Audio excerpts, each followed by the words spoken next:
حضرت حسین رضی اللہ تعالیٰ عنہ کا موقف یہ تھا کہ میں یزید جیسے آدمی کے ہاتھ پر بیعت کرنے کے لیے تیار، بولو بھائی، نہیں، میں نہیں بیعت کرتا اس کے ہاتھ، کیونکہ یزید کے بارے میں خبریں تھیں، بعض کہتے تھے شراب پیتا ہے۔ حضرت مفتی محمد تقی عثمانی صاحب کا انہوں نے فرمایا ہے کہ کسی مستند روایت سے ثابت نہیں ہے شراب پینا، روایتیں ہیں مگر کوئی اوتھینٹک روایت نہیں ہے۔ تو اب نتیجہ کیا نکلا کہ حضرت حسین رضی اللہ تعالیٰ عنہ کے پاس کوفہ سے خطوط آئے۔ کوفہ کا گورنر تھا ابن زیاد، وہ بھی یزید کا آدمی تھا، بڑا ظالم آدمی تھا وہ۔ اہل کوفہ کے خطوط آئے کہ آپ آ جائیں یہاں پر، یہاں سب لوگ آپ کے ہاتھ پر بیعت کرنے کے لیے تیار ہیں۔ حضرت حسین کا خیال یہ تھا کہ اگر یہ سب تیار ہیں تو یزید کی حکومت بغیر لڑائی کے، بغیر بڑے قتال کے، مسلمانوں کے خون خرابے کے بغیر ختم ہو سکتی ہے۔ آئی بات سمجھ میں؟ جو انفارمیشن آپ کو ملی تھی، جو نالج آپ کو ملی تھی، وہ نالج غلط تھی۔ اگر وہ نالج صحیح ہوتی تو حضرت حسین کبھی کربلا کی طرف رخ نہ کرتے، کیونکہ حضرت حسین کا موقف بھی یہی تھا کہ مسلمانوں کی تلواریں آپس میں نہ چلیں۔ حضرت حسین رضی اللہ تعالیٰ عنہ کے پاس جب 50 سے زیادہ خطوط آئے ہیں اہل کوفہ کی طرف سے کہ آپ آئیے، آپ آئیے، آپ آئیے، تو پہلے حضرت حسین رضی اللہ تعالیٰ عنہ نے اپنے رشتہ دار جو آپ کے چچزاد تھے مسلم بن عقیل، ان کو بھیجا۔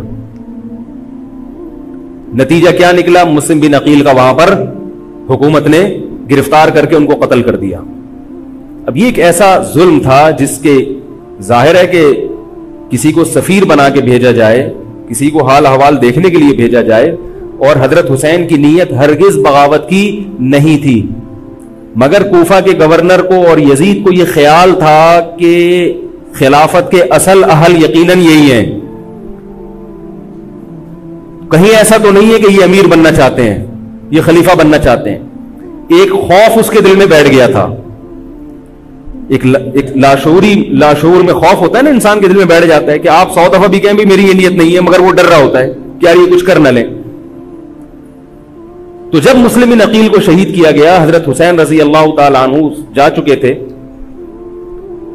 جب حضرت حسین رضی اللہ تعالیٰ عنہ کوفہ کی طرف جا رہے تھے، بہت سارے صحابہ نے آپ کو منع کیا، جن میں عبداللہ ابن عمر رضی اللہ تعالیٰ عنہ بھی تھے، عبداللہ ابن عباس رضی اللہ تعالیٰ عنہ بھی، کہ آپ یہ کام نہ کریں۔ بعض نے تو کہا کہ ہمیں آپ کی شہادت کا یقین ہے، کیونکہ جس حالات میں آپ جا رہے ہیں حکومت یہ سمجھے گی کہ بغاوت کرنے آ رہے ہیں، لہذا وہ آپ کو کیا کرے گی؟ اس بیس پہ قتل نہیں کرے گی کہ آپ نواسہ رسول ہیں، کیونکہ وہ بھی مسلمان تھے، اس بیس پہ قتل کرے گی کہ آپ کی نیت کیا ہے؟ حکومت کے خلاف بغاوت۔ تو ان کے پاس ایک اپنے آپ کو برحق ثابت کرنے کے لیے ایک دلیل ہوگی کہ حکومت کا باغی جو بھی ہو اسے کیا کر دو؟ قتل۔ رسول اللہ صلی اللہ علیہ وسلم نے فرمایا، صحیح حدیث ہے، کہ جب مسلمان کسی ایک امیر پہ جمع ہو جائیں تو اس کے خلاف جو بھی اٹھے، نبی نے فرمایا اس کو قتل کر دو، کائنم من کان، چاہے وہ اس کے خلاف اٹھنے والا کتنا ہی نیک کیوں نہ ہو۔ یہ حدیث کے الفاظ ہیں۔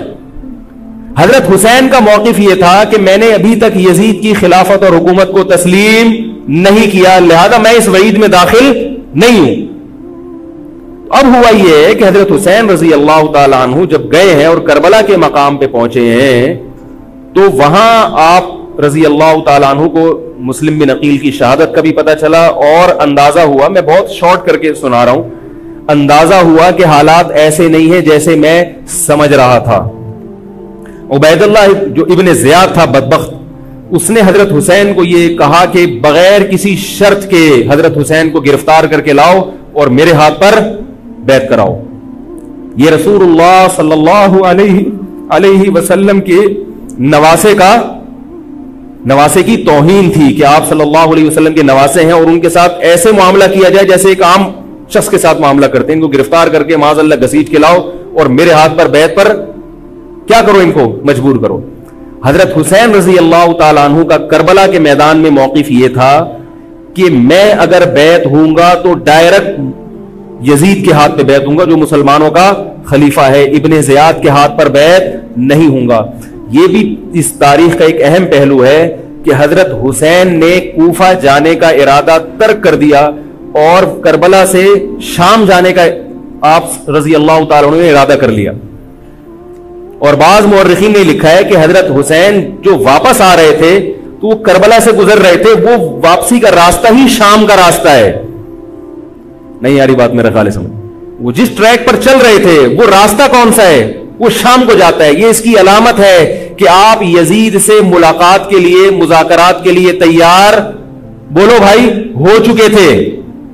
کہ میں خود براہ راست یزید سے مل کے حال احوال دیکھتا ہوں, اگر مجھے سمجھ میں آئے تو میں اس کے ہاتھ میں بیعت ہو جاؤں گا. حضرت حسین رضی اللہ تعالی عنہ کا مقصد حکومت کے خلاف تلوار اٹھانا, بولو بھائی, نہیں تھا, ورنہ وہ اس کے لیے تیار نہ ہوتے. مگر جو ابن زیاد تھا اس نے حضرت حسین رضی اللہ تعالی عنہ اور آپ کے ساتھ جتنے اہل بیت تھے ان پر ظلم یہ کیا اس بدبخت نے کہ اس نے انہیں شام جانے کا راستہ نہیں دیا, اور اس میں اپنی توہین محسوس کی کہ میرے ہاتھ پر بیعت کیوں نہیں ہو رہے, اور لشکر بھیجا جس لشکر نے چاروں طرف سے حضرت حسین رضی اللہ تعالیٰ عنہ کو گھیرا. حضرت حسین نے کہا کہ میں عزت کی جو موت ہے اس کو ذلت کی زندگی پر ترجیح دیتا ہوں. کوئی بھی غیرت مند ہوتا تو اس وقت یہی کرتا کہ بھئی جب میں اپنے دعوے سے بھی دستبردار ہو گیا اور میں شام جانے کے لیے بھی تیار ہو گیا, اب میرا راستہ روکنے کی کیا حقیقت ہے. اللہ تعالی کوفہ کے گورنر کے ذریعے حضرت حسین کا قتل کروانا چاہتے تھے تاکہ اس کی بدبختی ساری دنیا کے سامنے ظاہر ہو جائے. اگر حضرت حسین پھر بھی تلوار چلاتے, پھر بھی لڑتے, تو حضرت حسین پر یہ الزام لگایا جا سکتا تھا کہ معاذ اللہ آپ باغیوں میں ہیں. تو اللہ تعالیٰ نے اپنے نبی کے نواسے کو اس الزام سے محفوظ رکھا اور آپ نے لڑائی کا ارادہ ترک کر دیا. حضرت حسین نے کربلا کے میدان میں جو لڑائی لڑی ہے وہ اقدامی لڑائی نہیں تھی, وہ دفاعی لڑائی تھی. دیکھو جب حکومت آپ کو گھیر لے چاروں طرف سے, آپ کہیں ٹھیک ہے بھائی میں لڑائی سے دستبردار ہوتا ہوں, مجھے میرے گھر جانے دو. حضرت حسین کا ایک مطالبہ یہ بھی تھا کہ یا تو مجھے واپس جانے دو مدینہ, میں جہاں سے آیا ہوں وہیں جا رہا ہوں واپس, مکہ جانے دو یا مدینہ جانے دو. ان کا ایک مطالبہ تھا کہ نہیں, ان کو گرفتار کر کے لاؤ اور زبردستی ہمارے ہاتھ پر بیعت کراؤ. یہ ظلم تھا. نتیجہ کیا نکلا ہے کہ کربلا کے میدان میں آپ کو گھیر کر آپ کو بھی شہید کر دیا گیا, اور جتنے اہل بیت تھے مرد سوائے امام زین العابدین کے جو حضرت حسین رضی اللہ, حضرت حسن کے بیٹے تھے, ان کے علاوہ جتنے بھی اہل بیت تھے ان سب کو قتل کر دیا گیا. اور یہ اسلامی تاریخ پر ایک بدنما داغ ہے یہ واقعہ کہ ایک اسلامی حکومت تھی اور اس کے اسلامی حکمران تھے, اور ان حکمرانوں کے ہاتھوں محمد صلی اللہ علیہ وسلم کے نواسے کا سر جو ہے وہ گردن اڑائی گئی ہے. مجھ سے خدا کی قسم یہ الفاظ ادا نہیں ہو رہے, میں اپنے جذبات پہ بہت زیادہ کنٹرول کر رہا ہوں. وہ منظر کیا ہوگا کہ جب نبی صلی اللہ علیہ وسلم کے نواسے, آپ صلی اللہ علیہ وسلم کے نواسے کی گردن اڑائی گئی ہوگی. تو یہ بہت ایک اسلامی تاریخ میں ایک بدترین واقعہ ہے. لیکن بات یہ ہے کہ جب یہ واقعہ ہو گیا اور قتل کر دیا گیا, باقی جتنے بھی جو زندہ بچے تھے اہل بیت وہ یزید کے پاس لے جائے گئے. روایات میں آتا ہے کہ یزید نے ان کا اکرام کیا اور ان کو عزت کے ساتھ تحفے تحائف دے کر واپس کیا. یہ جو کربلا کے واقعات میں جو ظلم کی داستانیں اضافی بیان کی جاتی ہیں, اس کا مستند تاریخی روایات سے کوئی ثبوت, بولو بھائی, نہیں ملتا. اب لوگوں نے اپنی دکانیں چمکا لی ہیں, پانی نہیں تھا, کئی دنوں سے کھانا نہیں ملا. صحیح روایات سے ثابت ہے کہ حضرت حسین رضی اللہ تعالیٰ عنہ کربلا کے میدان میں وضو کر کے نماز پڑھتے تھے, تو پانی تھا تو. اور بعض نے یہ کہا کہ اہل بیت کی عورتوں کی عزتیں اچھالی گئی ہیں. آپ اس طرح کی باتیں کر کے اہل بیت سے محبت کا اظہار کر رہے ہو یا ان کی توہین کر رہے ہو؟ بولو بھائی. اگر کوئی عزت دار پاک دامن عورت ہو, بالفرض اس کی عزت پہ ڈاکہ ڈلتا ہے, بالفرض, تو آپ اس بات کو چھپاؤ گے نا, آپ جھوٹ بولو گے, بولو گے نہیں بھائی اس کی عزت پہ کوئی آنچ نہیں آئی ہے. کیونکہ جب عورت کی عزت کو آپ کوئی تار تار کر دے اور آپ ممبر پہ بیٹھ کے اس کو بتا دو, تو وہ عزت تار تار ہونے سے اتنی بے عزتی نہیں ہوگی جتنی اس بات کو بیان کرنے سے اس کی بے عزتی ہوگی.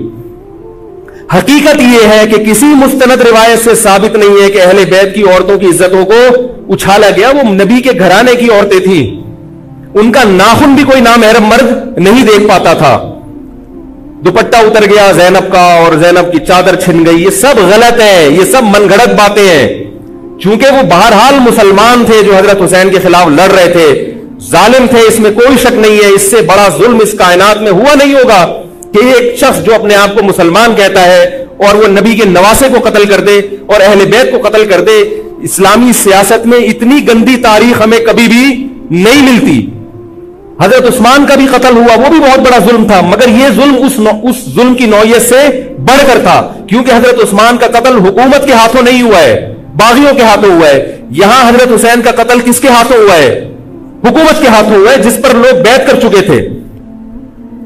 تو یہ اسلامی تاریخ میں ایک بہت بڑا بدنما داغ ہے, مگر اس کو بیان جس انداز سے کیا جاتا ہے اور جتنے قصے کہانیاں من گھڑت سنائے جاتے ہیں ان کا حقیقت سے تعلق نہیں ہے. ہماری نظر میں چاہے پانی بند کیا ہو یا نہیں کیا ہو, کھانا ملا ہو یا نہیں ملا ہو, ہماری نظر میں حضرت حسین رضی اللہ تعالی عنہ کا سر قلم کر دینا ہی کائنات کا بدترین ظلم ہے. یہی ایسا ظلم ہے کہ جس پر جتنا غم کیا جائے کم ہے. غم منایا نہیں, غم کیا جائے. منانا الگ چیز ہے, غمزدہ ہونا الگ چیز ہے. لیکن جو آگے اس میں تڑکا لگایا جاتا ہے اس کا حقائق سے تعلق بولو بھائی نہیں ہے. یہ دکانیں ہیں جو چمکائی, اس میں سب برابر ہے, شیعہ بھی سنی بھی. بہت سارے سنی علماء بھی کربلا کے واقعے کو بہت ہی بھیانک انداز سے بیان کرتے ہیں, اور مقصد کیا ہوتا ہے؟ پبلک کو رلانا. ایک رونا وہ ہوتا ہے جو خود سے آئے, اور ایک رونا ہوتا ہے باقاعدہ آپ کو آرڈر پہ رونے کے لیے اور رلانے کے لیے بلایا جائے. وہ رمضان میں نے بتایا تھا نا کہ میں نے ختم قرآن پہ دعا کی تو مجھے رونا آ گیا, بہت زیادہ رونا آیا. اگلے دن ایک صاحب کہنے لگے مولوی صاحب آج بھی ایسی ایک دعا ہو جائے. میں نے کہا میں آرڈر پہ نہیں روتا, میں آرڈر پہ نہیں روتا. اب تو آ بھی رہا ہوگا تو نہیں آئے گا. نہ انسان کسی کے مشورے سے ہنس سکتا ہے اور نہ انسان کسی کے مشورے سے رو. اگر آپ کسی کے مشورے پہ رو رہے ہیں اس کا مطلب ڈرامے بازی. آپ کو فلم کا ایکٹر ہونا چاہیے, آپ کو ڈرامے جوائن کرنے چاہیے, وہاں آپ اچھے چل سکتے ہیں. جیسے کہ ہمارے ایک مشہور اسکالر ہیں, ان کے بارے میں لوگ یہ کہتے ہیں ان کو فلموں میں ہونا چاہیے تھا, پتہ نہیں یہ جیو پہ کیوں آ رہے ہیں. وہ آرڈر پہ روتے بھی ہیں, آرڈر پہ. اب چونکہ یوٹیوب کا دور ہے, میں پہلے جو کربلا کے واقعات جو لوگ بیان کرتے ہیں ان کی تقریریں نہیں سنتا تھا. اب کیا ہوتا ہے, بعض دفعہ بیٹھے ہوئے ہیں کہیں سفر پہ جا رہے ہیں تو یوٹیوب کی ویڈیو ہم نے کہا چلو یار ہم بھی سن لیں. ایسی چہک چہک کے منہ بنا بنا کے گھما گھما کے تقریریں ہوتی ہیں, لگتا ہے کہ یہ باقاعدہ ایک ڈرامہ ہے, اداکار ہے, فنکار ہے جس کو ڈرامے بازی کے لیے یہاں یہ حضرت حسین کی شہادت کو کیش کرا رہے ہیں. یہ حضرت حسین سے محبت کرنے والے نہیں ہیں, یہ ان کی شہادت کو دیکھو. اس کی مثال ایسے جیسے کوئی محلے میں مر گیا, کسی سیٹھ کا بیٹا مرا, اب آپ کو سیٹھ سے قرضہ چاہیے تو سب سے زیادہ آپ رو گے نا, تاکہ سیٹھ صاحب سمجھیں کہ محبت سب سے زیادہ کس کو ہے؟ آپ کو. تو آپ اس کی بیٹے کی موت کو کیا کرا رہے ہو؟ کیش کرا رہے ہو. بعض لوگ کسی کی شہادت کو کیش کراتے ہیں, کسی پہ ظلم کو کیش کراتے ہیں. تو میں پھر عرض کروں کہ بہت بدترین واقعہ ہے. حضرت حسین رضی اللہ تعالیٰ عنہ کا سر لے جایا گیا یزید کے پاس. یزید بدبخت نے چھڑی سے آپ کے ہونٹوں کو چھوا. وہاں صحابی رسول نے فرمایا کہ ایسا مت کرو. فرمایا اللہ کی قسم میں نے ان ہونٹوں پہ بارہا محمد صلی اللہ علیہ وسلم کے ہونٹ رکھے ہوئے دیکھا ہے. بارہا میں نے دیکھا ہے کہ محمد صلی اللہ علیہ وسلم نے ان ہونٹوں کا بوسہ لیا ہے. بارہا میں نے دیکھا ہے. ان صحابی کے دل پہ کیا گزر رہی ہوگی جو حضرت حسین کے ساتھ یہ حرکت دیکھ رہے ہوں گے, جبکہ اسی حسین کو انہوں نے بارہا نبی کی گود میں بھی دیکھا اور بارہا نبی کے ہونٹوں کو بھی ان ہونٹوں سے مس ہوتے ہوئے دیکھا. تو جب یہ سر ان کے سامنے رکھا ہوگا اور اس کے ساتھ یہ حرکت ہو رہی ہوگی, ان صحابی کے جذبات کیا ہوں گے. مگر اس کے باوجود جو بتانے کی بات ہے, جو میں بتانا چاہتا ہوں, انہوں نے یزید کے خلاف بغاوت نہیں کی کہ جس یزید نے حضرت حسین کا یہ حشر کر دیا ہو, اگر اس کے خلاف بغاوت ہوگی تو باقی مسلمانوں کا کیا حشر کرے گا. اس میں صبر کی تلقین بھی صحابہ نے بتائی ہے. کہ حاکم کے مظالم کو برداشت کیا جائے, زبان سے اس کو ہائی لائٹ کیا جائے کہ غلط ہو رہا ہے, تلوار نہ اٹھائی جائے. بات نہیں آ رہی میرے خیال ہے سمجھ میں, کیونکہ آج ایک واقعہ ہوا ہے, ورنہ کربلا جیسے درجنوں اور واقعات ہو جائیں گے. تو صحابہ کرام کی سیرت میں ہمیں ہر طرح کے اسباق ملتے ہیں. تو میں یہ عرض کر رہا تھا کہ یہ ہے وہ کربلا کا واقعہ جس کا میں نے آپ کو خلاصہ بیان کیا. اس کے بعد کیا ہوا ہے کہ یہ جو بنو امیہ کی حکومت تھی, اس کی وہ ویلیو صحابہ کرام کے دل میں نہ رہی جو پہلے کسی حد تک برقرار تھی. یہ بہت ایک حکومت کے خلاف لوگوں کے دل میں بغض پیدا ہو گیا, اور بالآخر بغاوتیں شروع ہوئی. لیکن جمہور صحابہ کا موقف پھر بھی یہی تھا کہ حکومت کے خلاف بغاوت جائز, بولو بھائی, نہیں. اور اسی طرح کے ظالم لوگ آتے رہے, اور انہی کی اولادوں میں بنو امیہ میں اللہ نے پھر عمر ابن عبدالعزیز کو پیدا کیا. عمر ابن عبدالعزیز بھی انہی ظالم لوگوں کی اولاد تھے, مگر اسلام چونکہ قیامت تک رہنے کے لیے آیا ہے تو اللہ کو اپنا دین محبوب ہے, اللہ غیب سے انتظام کرتے ہیں. عمر ابن عبدالعزیز جیسے ہی حکومت میں آئے ہیں, خلیفہ بنے ہیں, آپ رضی اللہ تعالی عنہ نے وہ بنو امیہ کی جو جاہلانہ چیزیں تھیں ان سب کو ختم کر دیا. حکومتی ملکیت کو جو ذاتی خزانہ لوگ سمجھنا شروع کر دیا تھا اس کو ختم کیا. عمر بن عبدالعزیز کی ایک تاریخ ہے, ان کو 5واں خلیفہ راشد کہا جاتا ہے. علم حدیث کو مرتب کیا گیا, فقہ کو مرتب کیا گیا, حدیث کا علم ضائع ہو رہا تھا. آپ نے حکم دیا کہ اکتب ما کان من حدیث رسول اللہ صلی اللہ علیہ وسلم فإنی اخاف ضیاع العلم والعلماء. فرمایا مجھے علم اور علماء کے ضائع ہونے کا خطرہ ہے. محمد صلی اللہ علیہ وسلم کی حدیثوں کو ریٹن فارم میں لایا جائے. تو باقاعدہ پھر حدیث کو باقاعدہ جمع کیا گیا کتابوں کی شکل میں, اور آج ہمارے پاس وہ حدیث محفوظ ہیں. فقہاء کرام کا دور آیا تو اللہ تعالیٰ نے حضرت عمر بن عبدالعزیز کے دور میں امت کو الحمدللہ دوبارہ جمع کر دیا. عمر بن عبدالعزیز کے بعد پھر بغاوتیں ہوئی, بالآخر بنو امیہ کی حکومت کا خاتمہ ہوا, بنو عباس کی حکومت آئی. مگر بنو عباس کی حکومت آنے سے بنو امیہ کی حکومت مکمل ختم نہیں ہوئی. وہی ہوا کہ آپ نے اچھی نیت سے بغاوت کی, مگر اس کا نقصان زیادہ. وہ کیا ہوا, بنو امیہ بھاگ گئے, اندلس میں حکومت قائم کر لی, اور ادھر بنو عباس کی. تو یہ تاریخ میں پہلا واقعہ تھا کہ اسلامی خلافت 2 حصوں میں ڈیوائیڈ ہو گئی. اس کے بعد آج تک ایک جگہ مسلمان جمع نہیں ہو سکے. کیوں؟ مسلمانوں نے اس حدیث کی مخالفت کی کہ امیر کے خلاف بغاوت, بولو بھائی, نہیں کرو. اب میں آپ سے ایک بات کہتا ہوں کہ بالآخر ڈیوائیڈ ہوتے ہوتے ہوتے ہوتے آج پتہ نہیں کتنے سارے اسلامی ملک بن گئے. پاکستان میں الگ ہے, سعودی عرب کی پالیسیاں الگ ہیں, دبئی الگ چل رہا ہے, قطر اور سعودیہ کا پھڈا ختم نہیں ہو رہا. 1920 تک تو پھر بھی خلافت عثمانیہ تھی, اگرچہ پوری دنیا پہ نہیں تھی.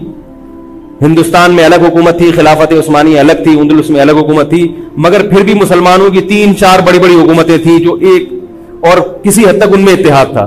1920 میں وہ بھی ختم, اور اتنے سارے ممالک وجود میں آ گئے, سب کی الگ الگ پالیسیاں ہیں. اب جو آدمی خلافت کے نام پہ جہاد کی بات کرتا ہے وہ لوگوں کو ایک امیر پہ جمع نہیں کرے گا.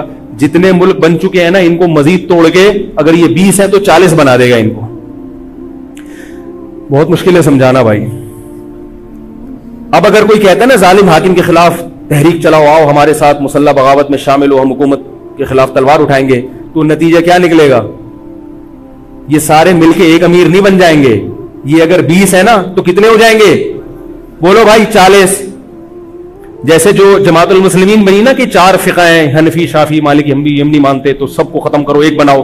تو اس ایک بننے سے یہ ختم نہیں ہوئے, بلکہ 4 کے بعد کتنے آ گئے؟ 5 ہو گئے. نہیں آ رہی بات میرا خیال؟ آ رہی ہے الحمدللہ.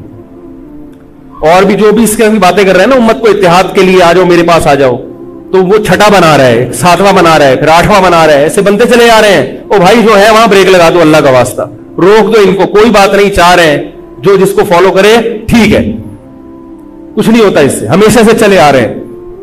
تو اب اگر ایک خلیفہ نہیں ہے, ہونا تو چاہیے ایک ہی خلیفہ, نہیں ہے تو جو ہے اسی پہ گزارا کرو, ورنہ اس سے بھی جاؤ گے, اس سے بھی جاؤ گے. تمہاری کوئی مضبوط طاقت اور قوت ہوگی نہیں. کافر جب چاہے گا تمہیں ٹیشو پیپر کی طرح استعمال کر کے پھینک دے گا.